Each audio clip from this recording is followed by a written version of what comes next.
Mega family versus Allu Arjun social మీడియాలో గత కొన్ని రోజులుగా హాట్ టాపిక్. మెగా ఫ్యామిలీతో అల్లు అర్జున్ కు సంబంధాలు పూర్తిగా తెగిపోయాయని, రెండు వర్గాలుగా చీలిపోయి రచ్చ చేసుకుంటున్నారు. మెగా కుటుంబ సభ్యులతో పాటు అల్లు అర్జున్ తీరు కూడా ఇందుకు ఊతమిస్తోంది. అయితే మెగా ఫ్యామిలీలో ఈ వైరం శాశ్వతంగా ఉంటుందా అంటే ఖచ్చితంగా చెప్పలేం. ఎందుకంటే మెగా, అల్లు కుటుంబ సభ్యులు పూలు అనుకుంటే అందరినీ ఒక్కచోట చేర్చి దగ్గరగా కూర్చి అందమైన పూలమాలగా మార్చిన దారమే మెగాస్టార్ చిరంజీవి. చిరంజీవిని ధిక్కరించే సాహసం అల్లు అర్జున్ ఎప్పుడూ చెయ్యలేదు, భవిష్యత్తులో చెయ్యబోడు కూడా. కానీ మెగా వృక్షం కింద చిన్న మొక్కగా ఉండకూడదని మాత్రం అల్లు అర్జున్ ఓ నిర్ణయానికి వచ్చేశాడు. తనని తాను ఓ స్వతంత్రుడిగా ప్రకటించుకున్నాడు. దీనికి కారణం ముమ్మాటికి మెగాస్టార్ చిరంజీవి ఒక్కరే కానే కాదు. మరి ఇంకెవరు? మెగా ఫ్యామిలీ నుంచి అల్లు అర్జున్ పక్కకు రావటానికి ఏర్పడ్డ పరిస్థితులు ఏంటి? ఈ స్టోరీని పూర్తిగా చూస్తే మీరే ఓ అంచనాకు వచ్చేస్తారు. మెగాస్టార్ చిరంజీవి తన తండ్రి అల్లు అరవింద్ చెల్లెలు సురేఖ భర్త, అంటే తన మేనత్త భర్త. అల్లు అర్జున్కి చిరంజీవి సొంత మనిషి, తన ఇంట్లో వ్యక్తి. వాస్తవానికి అల్లు అర్జున్ని సినిమాల్లోకి తీసుకొచ్చిందే చిరంజీవి. 1985లో చిరంజీవి హీరోగా చేసిన విజేత సినిమాలో అల్లు అర్జున్ చైల్డ్ ఆర్టిస్టుగా చేశాడు. తర్వాత 2001లో డాడీ సినిమాలో ముఖ్యమైన పాత్రలో కనిపించాడు. ఆ తర్వాత 2003లో గంగోత్రి సినిమా ద్వారా అల్లు అర్జున్ హీరోగా ఎంట్రీ ఇచ్చాడు. అల్లు అర్జున్ సినిమాల్లోకి ఎంట్రీ ఇచ్చే సమయానికి చిరంజీవి సినీ కెరీర్ పీక్స్ లో ఉంది. ఇంద్ర, ఠాగూర్, శంకర్దాదా ఎంబీబీఎస్ ఇలా వరుస హిట్లతో ఎవరికీ అందనంత ఎత్తులో ఉన్నారు. ఇక్కడే మెగాస్టార్ చిరంజీవి చిన్న తమ్ముడు పవర్ స్టార్ పవన్ కళ్యాణ్ గురించి చెప్పుకోవాలి. 1996లో అక్కడమ్మాయి ఇక్కడబ్బాయి సినిమా ద్వారా ఎంట్రీ ఇచ్చిన పవన్ కళ్యాణ్ 2001లో వచ్చిన ఖుషీ వరకు ఒకదాన్ని మించి మరొక హిట్ ఇస్తూ దూసుకెళ్లాడు. అల్లు అర్జున్ సినిమాల్లోకి ఎంట్రీ ఇచ్చేటప్పటికి పవన్ కళ్యాణ్ కూడా కెరీర్ లో పీక్స్ లో ఉన్నారు. కానీ ఒక్క నెల గ్యాప్ లో అంతా తారుమారైంది. అల్లు అర్జున్ హీరోగా నటించిన గంగోత్రి 2003 మార్చ్ 28న విడుదలైన ఘన విజయం సాధించింది. సరిగ్గా నెల తర్వాత 2003 ఏప్రిల్ 25న విడుదలైన పవన్ కళ్యాణ్ జానీ సినిమా ఘోర పరాజయం పాలైంది. అక్కడి నుంచి అల్లు అర్జున్ వరుస హిట్లతో జోరు చూపించగా పవన్ కళ్యాణ్ ను వరుస ఫ్లాపులు పలకరించాయి. మధ్యలో చిరుతతో రామ్ చరణ్ సినీ ఎంట్రీ, చిరంజీవి రాజకీయాల్లోకి వెళ్లిపోవడం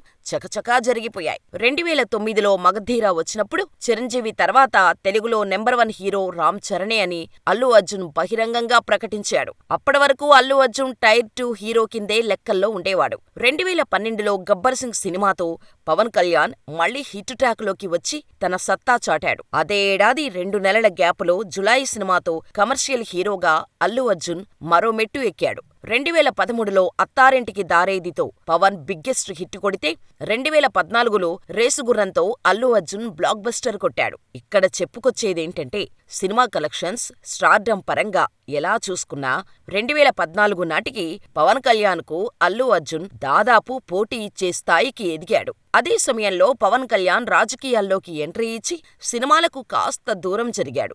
ఈ టైంలోనే కమర్షియల్ హీరోగా అల్లు అర్జున్ స్థాయి అమాంతం పెరిగిపోయింది. సరైనోడు సినిమాతో మాస్ లో పిచ్చ క్రేజ్ తెచ్చుకున్నాడు. నెంబర్ గేమ్స్ పూర్తిగా మారిపోయాయి. ఇక్కడి నుంచే అసలు సమస్య మొదలైంది. అల్లు అర్జున్కు ప్రత్యేకమైన ఓ ఫ్యాన్ బేస్ ఏర్పడింది. వాళ్ల దృష్టిలో అల్లు అర్జునే తోపు స్టార్, తమ హీరో ఎవరికీ తక్కువ కాదు అని ఫీలింగులో ఉంటారు. వయస్సు, అనుభవం, కెరీర్ పరంగా ఓ స్థాయికి వచ్చిన తర్వాత మనకు తెలియకుండానే మనపై కొన్ని బాధ్యతలు పెరుగుతాయి. బన్నీకి అలాంటి సంఘర్షణే ఎదురైంది. తనను ప్రోత్సహించింది, తనకు ఆదర్శంగా నిలిచిన వ్యక్తి మెగాస్టార్ చిరంజీవి. తన మేనత్త భర్తగా, కుటుంబ పెద్దగా తను లాయర్గా ఉండాల్సింది చిరంజీవికి. ఇంకా ఎక్కువగా మాట్లాడితే తన మేనత్త కొడుకు రామ్ చరణ్కు కూడా మద్దతుగా నిలబడాలి. అల్లు అర్జున్ అంతవరకు కట్టుబడి ఉన్నాడు. మీరిక్కడ చిన్న విషయం గమనించాల్సి ఉంటోంది. చిరంజీవి కుటుంబానికి, అల్లు ఫ్యామిలీకి మధ్య ఉన్న సున్నితమైన బంధాన్ని మీరు అర్థం చేసుకోవాల్సి ఉంటోంది. మరి అల్లు అర్జున్కి పవన్ కళ్యాణ్, నాగబాబు ఏం కారా అంటే అవుతారు. జస్ట్ తన బంధువైన చిరంజీవికి తమ్ముళ్ళు అంతే. అల్లు అర్జున్ అనే వ్యక్తి తన మేనత్త భర్త చిరంజీవికి లాయల్టీ చూపించాలని కోరుకోవడం న్యాయం, ధర్మం కూడా. కానీ చిరంజీవి తమ్ముళ్లకుగాను, ఆయన చెల్లెళ్ల పిల్లలకుగాను అల్లు అర్జున్ ఎట్టి పరిస్థితుల్లోనూ జవాబుదారీ కాదు. చిరంజీవికి జేజేలు కొట్టిన మాదిరిగానే ఆయన తమ్ముళ్ళు, చెల్లెళ్ళు, వాళ్లకు పుట్టిన పిల్లలకు కూడా లాయల్టీ చూపించాలని కోరుకోవడం అత్యాశ మాత్రమే కాదు, అధర్మం కూడా. అల్లు అర్జున్ పరోక్షంగా చెబుతోంది కూడా అదే. చిరంజీవినైతే నేను నెత్తిన పెట్టుకుని ఊరేగుతా కాని ఆయన తమ్ముళ్లకు అంతగా లొంగిపోవాల్సిన అవసరం లేదు కదా అని. ఇప్పుడు అర్థమైందా? 2016లో సరైనోడు విజయోత్సవ వేడుకల్లో జై పవర్ స్టార్ అనాలని పవన్ కళ్యాణ్ అభిమానులు పట్టుబట్టగా అల్లు అర్జున్ చెప్పను బ్రదర్ ఎందుకన్నాడో ఈ మాట అనడానికి సరిగ్గా ఏడాది క్రితం అంటే 2015 ఆగస్టు 22న మెగాస్టార్ చిరంజీవి 60వ పుట్టినరోజు వేడుకల్లో పవన్ కళ్యాణ్పై నాగబాబు విరుచుకుపడ్డారు.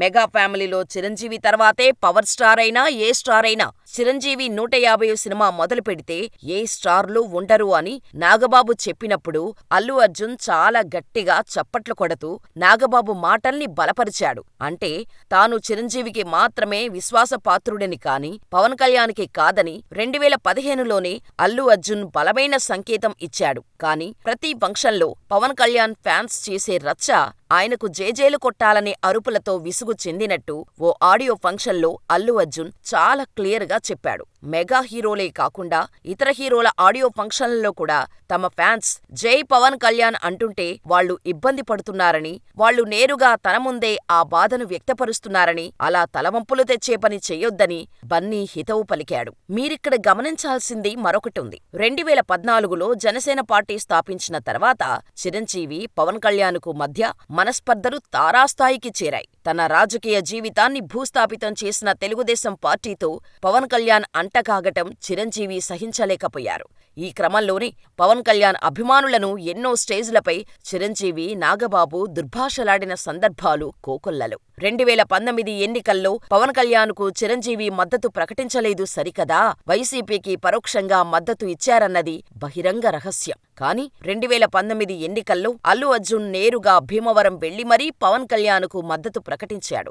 అయితే 2019 ఎన్నికల్లో పవన్ కళ్యాణ్ ఘోర ఓటమి తర్వాత పరిస్థితులన్నీ మారిపోయాయి. తమ్ముడిని చిరంజీవి దగ్గరకు తీసుకున్నాడు. తను ప్రతిష్టాత్మకంగా తెరకెక్కించిన సైరా సినిమాకు పవన్ కళ్యాణ్ చేత వాయిస్ ఓవర్ ఇప్పించాడు. ఆ తర్వాత 2020 సంక్రాంతికి అల్లు అర్జున్ అలవైకుంఠపురంలో మహేష్ బాబు హీరోగా వచ్చిన సరిలేరు నీకెవరు విడుదలయ్యాయి. ఆ టైంలో చిరంజీవి సరిలేరు నీకెవరు సినిమా ప్రీ రిలీజ్ ఈవెంట్కు వెళ్లారు. బహుశా అప్పుడే అల్లు అర్జున్ ఆలోచనలో పడ్డారేమో అనిపిస్తుంటోంది. ఎన్ని తిట్టుకున్నా, ఎన్ని పోట్లాడుకున్నా చిరంజీవి వాళ్ల తమ్ముళ్ళు ఒకటే. తన సంపూర్ణ మద్దతు ఎప్పటికైనా తన కుమారుడు, తమ్ముళ్ళు, చెల్లెళ్ల పిల్లలకే ఉంటుంది. వాళ్ల మధ్యలో దూరితే తన కెరీర్కే నష్టమని బన్నీ భావించి ఉండొచ్చు. అలవైకుంఠపురంలో ఘన విజయం సాధించింది. అల్లు అర్జున్ పేరు దేశవ్యాప్తంగా మారుమోగిపోయింది. ఆ టైంలోనే అల్లు అర్జున్ తన ఫ్యాన్స్ ని ఆర్మీ అనడం మొదలుపెట్టాడు. అప్పటివరకు తన ఫంక్షన్స్ కి వచ్చే వాళ్ళని మెగా ఫ్యాన్స్ అని సంబోధించే అల్లు అర్జున్ నా ఆర్మీ అంటూ మెగా కాంపౌండ్ నుంచి మెల్లగా పక్కకు జరిగే ప్రయత్నాలు మొదలుపెట్టాడు.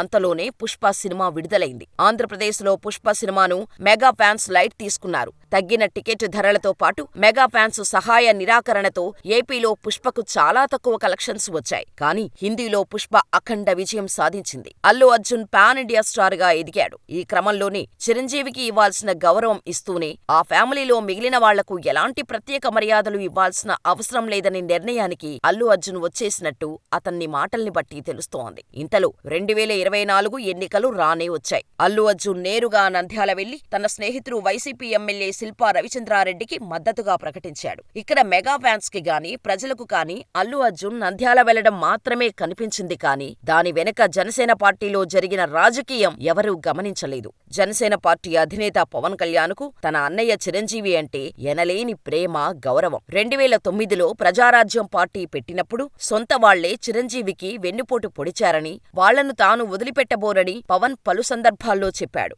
ప్రజారాజ్యం ఓటమికి, ఆ పార్టీ కాంగ్రెస్ లో విలీనం కావటానికి ప్రధాన సూత్రధారి అల్లు అర్జున్ తండ్రి అల్లు అరవింద్ అని పవన్ కళ్యాణ్ బలంగా నమ్ముతున్నారని విశ్వసనీయ వర్గాల సమాచారం. అందుకే పవన్ కళ్యాణ్ రాజకీయాల్లోకి వచ్చాక అల్లు అరవింద్ను పార్టీ కార్యకలాపాల్లో దగ్గరకు కూడా రానివ్వలేదు. కష్టాలు, నష్టాలు అన్నీ తానే పడ్డాడు కాని అల్లు అరవింద్ సాయం మాత్రం కోరలేదు. కాని అల్లు అరవింద్ కాంపౌండ్ వ్యక్తి అల్లు అర్జున్ కు అత్యంత సన్నిహితుడు బన్నీవాసు మాత్రమే జనసేన పార్టీలో చేరాడు. అయితే పవన్ కళ్యాణ్ మాత్రం బన్నీవాసును అంతగా దగ్గరకు రానివ్వలేదు. అలాగని దూరం కూడా పెట్టలేదు. పార్టీలో నామమాత్రంగానే ఉంచాడు. 2024లో బన్నీవాసుకు ఎంపీ లేదా ఎమ్మెల్యే టికెట్ ఇవ్వాలని స్వయంగా అల్లు అరవిందే పవన్ కళ్యాణ్ను కోరారట. కానీ పవన్ కళ్యాణ్ నిర్మోహమాటంగా టికెట్టు నిరాకరించినట్టు తెలుస్తోంది. ఈ క్రమంలోనే 2019 ఎన్నికల్లో శిల్పా రవిచంద్రారెడ్డి గెలుపు కోసం ట్వీట్ చేసిన అల్లు అర్జున్ 2024లో నేరుగా నంద్యాల వెళ్లి మరీ ప్రచారం చేశాడు. అంతే, నాగబాబు ఓపెన్ అయ్యాడు. అల్లు అర్జున్ని సాయిధరమ్ తేజ్ సోషల్ మీడియాలో అన్ఫాలో చేశాడు. నిహారిక తన సినిమా ప్రమోషన్ కోసం అల్లు అర్జున్ సాయం తీసుకోలేదు. జనసేన కార్యకర్తలు ఈసారి మరింతగా టార్గెట్ చేశారు. ఇదే సమయంలో Maruthi Nagar Subrahmanyam cinema pre release ఈవెంట్లో అల్లు అర్జున్ చేసిన వ్యాఖ్యలు తీవ్ర దుమారం రేపాయి. ఈసారి ఓ అడుగు ముందుకేసి అందరూ హీరోలయ్యాక వాళ్లకు ఫ్యాన్స్ వస్తారు, కానీ నేను మాత్రం నా ఫ్యాన్స్ ను చూసే హీరో అయ్యానని అల్లు అర్జున్ వింత వ్యాఖ్యలు చేశాడు. ఈ మాటలకు మెగా ఫ్యాన్స్ కూడా హర్ట్ అయ్యారు. ఇక్కడ మెగా ఫ్యాన్స్ అయినా జనసేన కార్యకర్తలైనా అంగీకరించాల్సిన నిజమేంటంటే అల్లు అర్జున్కు స్వతంత్ర నిర్ణయాలు తీసుకునే పూర్తి స్వేచ్ఛ ఉంది. అది ఆయన హక్కు కూడా. ఆయన మెగా ఫ్యామిలీ నుంచి బయటకు రావాలనుకుంటే అది ఆయనిష్టం. విడిపోవాలని బలంగా కోరుకున్నప్పుడు రాష్ట్రాలే ముక్కలయ్యాయి. ఇక మనుషులెంత? వివాదం ఈ స్థాయికి వచ్చిన తర్వాత ఎవరి వ్యక్తిగత అభిప్రాయాలను తప్పుపట్టాల్సిన అవసరం లేదు. కానీ జనసేన ఒక రాజకీయ శక్తిగా రూపాంతరం చెందే క్రమంలో ఆ పార్టీ కార్యకర్తలైనా సానుభూతిపరులైనా కాస్త సంయమనం పాటించాల్సి ఉంటుంది. ఒక వ్యక్తిని అదే పనిగా టార్గెట్ చేయటం రాజకీయంగా మేలు చేసేదైతే కాదు. ఉదాహరణకు ఎవర్నో ఎందుకు, జనసేన అధినేత పవన్ కళ్యాణ్ను తీసుకుంటే 2019 ఎన్నికల్లో ఓటమి తర్వాత అధికార వైసీపీ ఆయన్ను వ్యక్తిగతంగా టార్గెట్ చేసింది. ముఖ్యమంత్రి హోదాలో ఉన్న వైఎస్ జగన్మోహన్ రెడ్డి నుంచి వైసీపీలోని సాధారణ కార్యకర్త వరకు ప్రతి ఒక్కరూ పవన్ పై వ్యక్తిగత దూషణలకు దిగారు. దీనివల్ల నష్టపోయింది ఎవరో, లాభపడింది ఎవరో అందరికీ తెలుసు కదా. వైసీపీ ముప్పేట దాడి వల్ల సామాన్య జనం ఆ పార్టీ నేతలను చిత్కరించుకున్నారు. పవన్ కళ్యాణ్పై సానుభూతి పెరిగింది. అందుకే పవన్ కళ్యాణ్ నిలబెట్టిన 21 మంది ఎమ్మెల్యేలు, 2 ఎంపీలు అందరూ గెలిచారు. ఇదే తప్పు ఇప్పుడు జనసేన నేతలైనా, పవన్ కళ్యాణ్ అభిమానులైనా, మెగా ఫ్యామిలీ అయినా ఎవరు చేసినా నష్టపోయేది మాత్రం అల్లు అర్జున్ కానే కాదు అనేది 100% నిజం. ఏపీ రాజకీయాల్లో జనసేన పార్టీ బలమైన ముద్ర వేయాలంటే ఇలాంటి విషయాలపై రచ్చ చేయడం ముమ్మాటికి అనవసరం. ఒక కుటుంబంలో నలుగురుంటే ఒక్కొక్కరికి ఒక్కో అభిప్రాయం ఉంటుంది. అలాగని కుటుంబ సభ్యులు శత్రువులుగా మారుతారా? ఇక్కడ కూడా అంతే. అల్లు అర్జున్ స్వతంత్రుడిగా ఉండాలనుకుంటే అది ఆయనిష్టం. అల్లు అరవింద్ సూచించిన బన్నీవాసుకు టికెట్ ఇవ్వకపోవటం జనసేన అధినేతగా పవన్ కళ్యాణ్ స్వేచ్ఛ అయినప్పుడు తనకు నచ్చిన వైసీపీ అభ్యర్థికి ప్రచారం చేయటం అల్లు అర్జున్ హక్కు కదా. అవును, పంజా సినిమాలో పవన్ కళ్యాణ్ చెప్పిన ఒక ఫేమస్ డైలాగ్ గుర్తుందా? సాయం పొందినవాడు కృతజ్ఞత చూపించకపోవడం ఎంత తప్పో, సాయం చేసినవాడు కృతజ్ఞత కోరుకోవటం కూడా అంతే తప్పు. ఇప్పుడు చెప్పండి, మెగా అల్లు ఫ్యామిలీల గురించి ఇంత రచ్చ అవసరమా? మరి మీ అభిప్రాయమేంటో మాకు కామెంటు రూపంలో తెలియచేయండి.